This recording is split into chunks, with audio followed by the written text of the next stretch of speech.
Today lesson ಅಧ್ಯಾತ್ಮ ಅಂದರೆ ಚೈತನ್ಯವನ್ನು ಸೂಕ್ತವನ್ನು ಕಂಡುಹಿಡಿಯೋದು. ಏನಪ್ಪ ಇಷ್ಟೆಲ್ಲ ಜನ ಎಷ್ಟೊಂದು ಚಿಂತಾಗ್ರಾಂತರಾಗಿದ್ದಾರೆ ಅಂದರೆ ನೆಮ್ಮದಿ ಇಲ್ಲ, ಶಾಂತಿ ಇಲ್ಲ, ಸಾಲ, ಕಿರಿಕಿರಿ, ತೊಂದರೆ ಇವೆಲ್ಲ ಯಾಕೆ ಆಗ್ತವೆ ಅಂದರೆ ನಿಮ್ಮಲ್ಲಿ ಇರ್ತಕ್ಕಂಥ ಪ್ಲ್ಯಾನೆಟ್ಗಳ ಒಂದು ಬಗ್ಗೆ ನೀವು ಕಂಡಿಡ್ಕೊಂಡಿಲ್ಲ ಇದುವರೆಗೂ.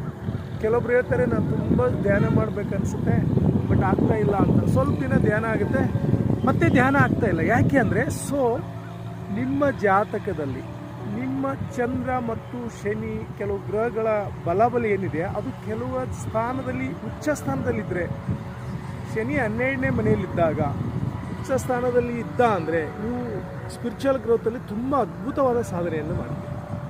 ಅದೇ ರೀತಿ ನೀಚ ಸ್ಥಾನದಲ್ಲಿದ್ದಾಗ ಎಂಥ ಗುರುಗಳು ನೀವು ಸಿಕ್ಕರು ಕೂಡ ಸ್ವಲ್ಪದರಲ್ಲೇ ಧ್ಯಾನವನ್ನು ನೀವು ಕೈ ಬಿಟ್ಬಿಡ್ತಾ ಇದ್ದೀರಿ. ಐ ಅಬ್ಸರ್ವ್ ಲಾಟ್ ಆಫ್ ಶಿಷ್ಯರನ್ನ ನೋಡಿದ್ದೀನಲ್ವಾ, ಧ್ಯಾನ ಮಾಡ್ತಾನೆ ಇಲ್ಲ ಅವರು. I have learn that one. ತುಂಬ ಚೆನ್ನಾಗಿ ರೇಖೆ ಹೇಳ್ಕೊಟ್ಟಿದ್ದೀನಿ, ಧ್ಯಾನ ಹೇಳ್ಕೊಟ್ಟಿದ್ದೀನಿ. ಅವರು ಸ್ವಲ್ಪ ದಿನ ಮಾಡ್ತಾರೆ.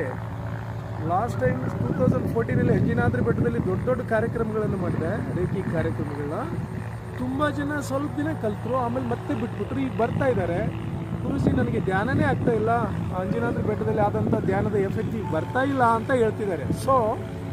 ಅವರ ಜಾತಕವನ್ನು ನೋಡಿದಾಗ ಪ್ಲ್ಯಾನೆಟ್ಗಳು ಎಲ್ಲೆಲ್ಲಿದ್ದಾವೆ ಅಂತ ನೋಡಿದಾಗ ಅಲ್ಲಿ ಡಿಸ್ಟರ್ಬ್ ಆಗ್ತಾ ಇದೆ, ಬೇರೆ ಬೇರೆ ಪ್ರಾಬ್ಲಮ್ಗಳು ಕ್ರಿಯೇಟ್ ಆದಾಗ ಅವರು ಆ ಒಂದು ಸಮಸ್ಯೆಯಲ್ಲಿ ಬಿದ್ದು ಈ ಸ್ಪಿರಿಚುವಲ್ ಗ್ರೋತನ್ನು ಧ್ಯಾನವನ್ನು ಬಿಡ್ತಾ ಇದ್ದಾರೆ. ಅದಕ್ಕೋಸ್ಕರ ಎಲ್ಲರೂ ಯಾರ್ಯಾರು ತಮ್ಮ ಜಾತಕದ ಡೇಟ್ ಆಫ್ ಬರ್ತು ಟೈಮ್ ಇದ್ದವರು ನನಗೆ ಮೆಸೇಜ್ ಮಾಡಿ, ನಾನು ನಿಮ್ಮ ಪ್ಲ್ಯಾನೆಟ್ ಎಲ್ಲಿದ್ದಾವೆ ಅಂತ ಹೇಳ್ಕೊಟ್ಟು ತುಂಬ ಚೆನ್ನಾಗಿ ಧ್ಯಾನ ಆಗಲಿಕ್ಕೆ ಕೆಲವು ಮಂತ್ರ ಥೆರಪಿಯನ್ನು ಕೊಟ್ಟು ನಿಮ್ಮನ್ನು ಚೆನ್ನಾಗಿ ಗೈಡ್ ಮಾಡ್ತೇನೆ. Okay, thank you. ಮತ್ತೊಂದು ವಿಡಿಯೋದಲ್ಲಿ ಭೇಟಿ ಆಗ್ತೀನಿ. ನಮಸ್ತೆ.